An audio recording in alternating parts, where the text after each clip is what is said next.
Bueno, la entrevista es con el rector de la Universidad de Entre Ríos, de la UNER, Andrés Sabela. Buen día, ¿cómo le va? Florencia Gómez, ex Flesler, acá en Malos Perdedores por Radio Costa. Hola Florencia, Ezequiel, muy buenos días. ¿Cómo anda? Bien, muy bien. ¿A dónde lo encontramos hoy? Digo de chusma nomás. Trabajando, trabajando en un plenario de rectores de la Asociación de Universidades del Grupo Montevideo. Ok. Bueno, el tema que le había propuesto Andrés tenía que ver con los distintos efectos del desfinanciamiento universitario. Ayer leía un titular, una noticia, que decía más de 130 renuncias en la UNER en función de que el poder adquisitivo del salario cayó un 40%. Cuando hablábamos con gente de los nucleamientos sindicales y demás, plantean esto. Tenemos colegas que por ahí tienen que salir a changuear con otra actividad, sea Uber, sea alguna que puedas tener flexibilidad de tiempo, qué sé yo, pero es una complejidad, así que queríamos alguna reflexión en principio sobre esto. Sí, el Consejo Interuniversitario Nacional hace un par de meses, algunos rectores de algunas universidades empezaron a advertir esta situación, que había un nivel de licencias sin goces de haberes, un nivel de renuncias de investigadores, de renuncia de docentes, que aparentemente era mucho más alta que lo habitual. Uh-huh. Por supuesto, en toda organización hay renuncias, hay licencias, claro, pero se empezó a advertir de que había niveles realmente que duplicaban claramente lo que es habitual. uh-huh. Eso fue transmitido justamente en un plenario de rectores, entonces muchas universidades prestamos atención a esto, que lo veníamos viendo, pero tal vez no con el ojo que había que hacerlo, con el análisis que había que hacerlo, y varias universidades lo hicimos y miramos qué es lo que ha pasado de enero del 24 a la fecha. Seguramente, así como vieron alguna nota que ha salido de la UNER, ha salido alguna nota de la Universidad Nacional del Litoral, de la Universidad de La Pampa, sí. Y de otras universidades. La verdad que todos los informes son coincidentes.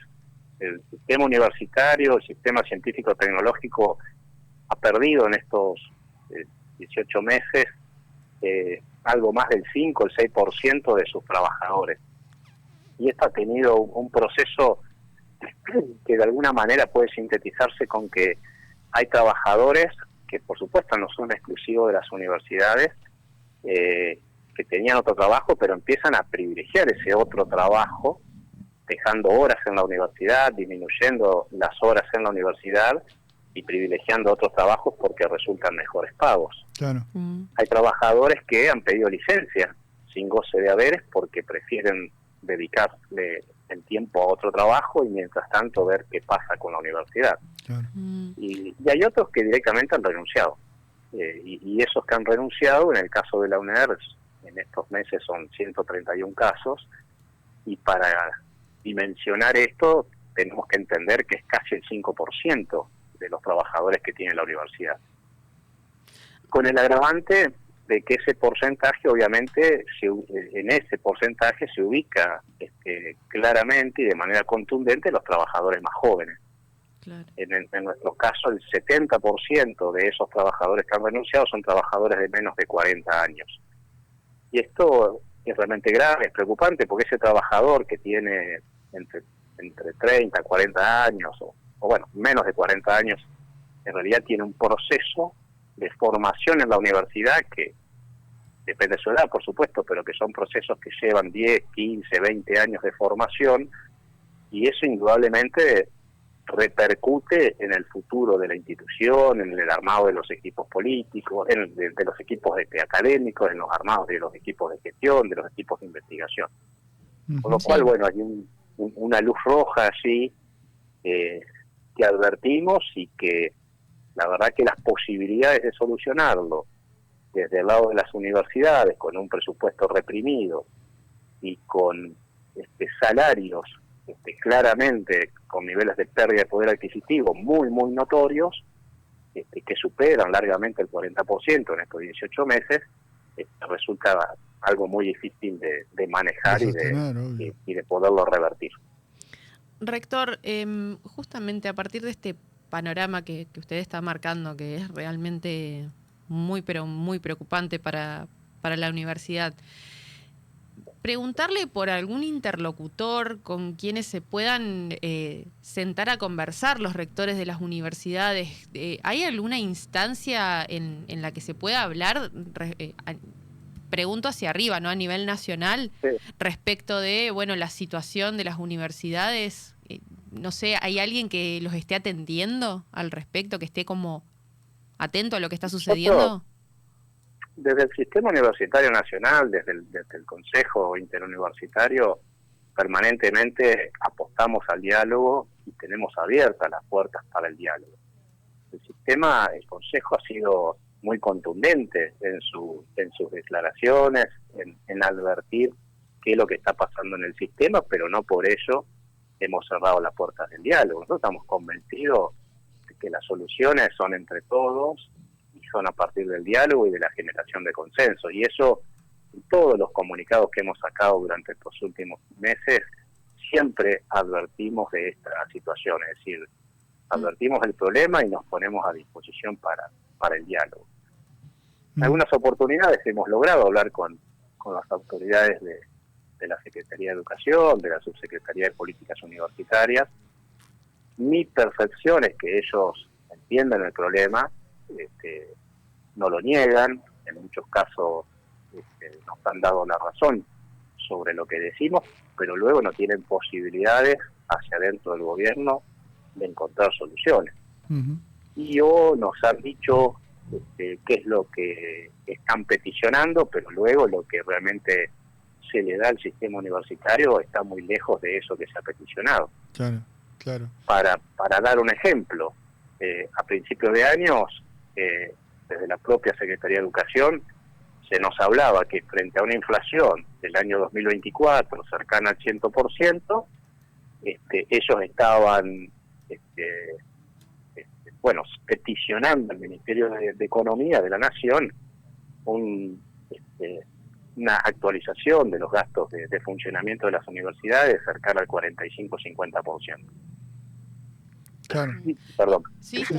Lo que finalmente recibió el sistema, que lo recibió el mes pasado, es una actualización del 27% de acá hacia adelante. Claro, imposible. No del 45-50% de enero en adelante, que era lo que se había conversado. Entonces, bueno, indudablemente que ellos también tienen un gran problema entre las distintas esferas de gobierno, entre quienes creen que el sistema universitario, la educación, necesita, merece que su presupuesto se actualice, y quienes indudablemente opinan de otra manera. Y acaba lo obvio, digamos, que no por ello debe dejar de marcarse, que es toda esta gente que deja de laburar, que es una inversión en recurso humano de muchísimos años, que después queda desaprovechado, y esto se viene diciendo de las universidades, se viene diciendo del sistema tecnológico científico, ahí se mete el CONICET, otras instituciones,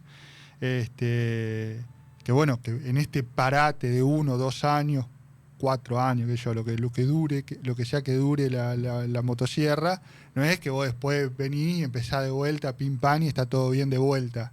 Esto que estoy diciendo, que es una obviedad tonta, reviste la complejidad de las consecuencias, no ya en lo inmediato, sino en el mediano y largo plazo. Sí, por supuesto. Nosotros, este semáforo rojo y demás tiene que ver con eso. La educación en todos sus espacios, en todos sus aspectos, la investigación, son siempre procesos de mediano y de largo plazo. Formar un trabajador universitario hoy, pero no solo los docentes, sino también los no docentes, significan procesos de actualización, de perfeccionamiento, de formación, que por supuesto que son permanentes, porque en el mundo de hoy esas actividades son permanentes, pero en determinadas etapas requieren de una dedicación exclusiva hacia esa formación. Y el trabajador universitario es un trabajador que no solo tiene un título de grado, sino que tiene títulos de posgrado, y eso en la Argentina son procesos que demandan no menos de 10 años. Claro. Entonces, perder esos trabajadores altamente calificados es luego muy, muy difícil de recuperar. Uh-huh. Claro. Nosotros, en línea con esto, nuestra universidad, por supuesto que intenta siempre fortalecer esos procesos de formación. Nuestra universidad tiene para sus trabajadores desde una tecnicatura universitaria hasta una licenciatura en gestión universitaria, tiene especializaciones, maestrías y doctorados gratuitos para sus trabajadores. Todo ese esfuerzo y todo ese proceso, digamos, de formación y de cualificación de las plantas laborales, obviamente se ve tremendamente afectado por este proceso y nos preocupa de que van a generar un impacto que lo empezamos a sufrir hoy, pero que en realidad esos baches se van a ver en los próximos 4, 5, 6 años. Mm. Rector, le consulto además por el vínculo con las otras universidades. Imagino que muchas veces entre los mismos rectores, usted hablaba, ¿no?, del Consejo Interuniversitario. Preguntarle por la situación o por la conversación que se mantienen con las universidades de otras provincias. Sí, si bien cada universidad tiene realidades diferentes, como cada provincia argentina tiene realidades diferentes, pero indudablemente que en estos puntos, en estas problemáticas, realmente hay muchos puntos en común. El problema que estamos atravesando es realmente común a la mayoría de las universidades argentinas. En algunos casos, por supuesto, aparecen particularidades, como las universidades de la Patagonia, en donde hay otras problemáticas, como también aparecen algunas otras particularidades en universidades que son más bien de fronteras, como también hay otras particularidades en aquellas que son del conurbano. Pero la verdad que la problemática común del desfinanciamiento, la problemática común de nuestros alumnos y nuestras alumnas que requieren de becas universitarias y que hoy también se ven tremendamente afectadas y dificulta sus posibilidades de estudios, y así como tenemos trabajadores que tienen que buscar otro trabajo para poder llegar a fin de mes, también tenemos estudiantes que hoy con becas con valores también realmente muy por debajo de lo que ha sido la inflación, que no han sido incrementadas prácticamente desde el año 2023, también tenemos la problemática de ese estudiante que tiene que salir a buscar alguna actividad para poder seguir estudiando. Y esto, por supuesto, repercute en sus posibilidades de estudio, en las horas que le puede dedicar de estudio. Y esas problemáticas, la verdad que son comunes a todas las universidades, y por eso también es que las marchas que hubo el año pasado, como también las distintas actividades de visibilización y de protesta que ha habido este año, realmente son a lo largo y ancho del país. Totalmente. Andrés, una última, estamos abusando mucho de su tiempo, pero bueno, lo presenté como rector, pero también lo tienen ahí una transición, una nueva etapa, que es la de la participación política en el ámbito de la política partidaria, como candidato en la... por el Partido Justicialista, voy a decir, porque creo que todavía no está el nombre de la lista y demás, y esto es un nuevo proceso también que se inicia, y con mucho de esta agenda también para contar y discutir, me imagino, durante todo el año en la campaña. Sí, claramente yo he tenido, digamos, el privilegio de ser invitado a participar de este proceso de elección de los diputados nacionales. Uh-huh. Algo que para mí es nuevo, novedoso. Yo no he incursionado en esto, siempre me he dedicado a la política pública, pero a la política pública universitaria, y lo hago desde la convicción de que necesitamos un Congreso que defienda la educación pública, que defienda el sistema científico-tecnológico argentino, y que defienda la historia del desarrollo de nuestro país a partir de la participación de instituciones que son ejemplo en Latinoamérica y son ejemplo incluso a nivel mundial. La universidad pública Argentina es un ejemplo en Latinoamérica, es un ejemplo en el mundo. Instituciones como el INTA, como el INTI, como el Servicio Meteorológico Nacional y como otros organismos de investigación son realmente, como el CONICET, por supuesto, no puedo dejar de mencionarlo, son instituciones un reconocimiento académico, científico, en lo que refiere a innovación, que son ejemplos en el mundo. Sí. Hay cuestiones para corregir, por supuesto que hay cuestiones para corregir. Eso no se corrige a partir del desfinanciamiento y del vaciamiento de esas instituciones, sino que se corrige consensuando qué es lo que está mal, diagnosticando qué es lo que está mal y generando correcciones. Totalmente. Yo creo que hoy algunos de esos aspectos, algunas de esas cuestiones se puede contribuir desde el Congreso de la Nación, en donde ojalá los argentinos entendamos que hay un poder judicial que tiene que juzgar, hay un poder ejecutivo que tiene que ejecutar y un poder legislativo que tiene que legislar. Y eso se hace en un marco de convivencia democrática y de un país que tiene que nuevamente revivir lo que es el federalismo de nuestro país. Ojalá. Bueno, para dar estas discusiones que tienen que ver con la división de poderes y que se respete a cada una, para conversar de la universidad, de la necesidad del sistema científico-tecnológico y demás, van a estar siempre abiertas las puertas de Malos Perdedores en la radio pública de la ciudad, así que seguramente vamos a ir conversando, Sabela. Bueno, muchísimas gracias a ustedes, por supuesto que siempre a disposición. Un abrazo grande, Gracias. hasta luego. Andrés Sabela es el rector de la Universidad de Entre Ríos y bueno, también candidato en tercer lugar por la lista del PJ para las candidaturas a diputados nacionales de las elecciones de este año. Ah, sí. ¿Contador él? Él es contador. Contador. Sí, contador de la clase de que se recibió. No, sí, sé que es docente. Perdón, pero, desde antes. pero claro, debe haber sido ayudante de cátedra. Sí. Y secundaria. Y sí, también, me imaginé. Claro, pero no tenía el título. Ok. Es contador. Sí, Ok. sí. Contador Andrés Sabela. No, iba a decir, este año hay elecciones en octubre, elecciones nacionales. Entre Ríos elige 5 diputados de los 9 que tiene y renueva las 3 bancas de senadores. No hay paso este año y se van a elegir los representantes de cada una de las provincias por boleta única de papel. Va a tener que ir y poner el tilde en tal. No hay más boleta como antes ni nada. Eso para las elecciones nacionales, que son las únicas que tocan este año, ya fue. Tenemos una nueva forma de votación. Lo digo esto porque... ¿Perdón? No, me había olvidado. Porque supuse que te habías olvidado y que mucha gente se olvidó. Porque no, ¿Es verdad? Vamos porque, a votar de manera distinta. Porque el ministro de Interior... ¿Quién es el ministro de Interior? No sé, el ministro de Interior. De la Nación. Sí. ¿Tenemos ministro de Interior? Claro, bueno, es el jefe de gabinete, tiene esa función, creo que quedó. Catalano también, pero como secretario. Bueno, no importa. Nadie les va a explicar nada porque nadie te explica nada. Pero bueno, más allá de la queja, que ya la corté, eso, vamos a tratar de contar también eso acá.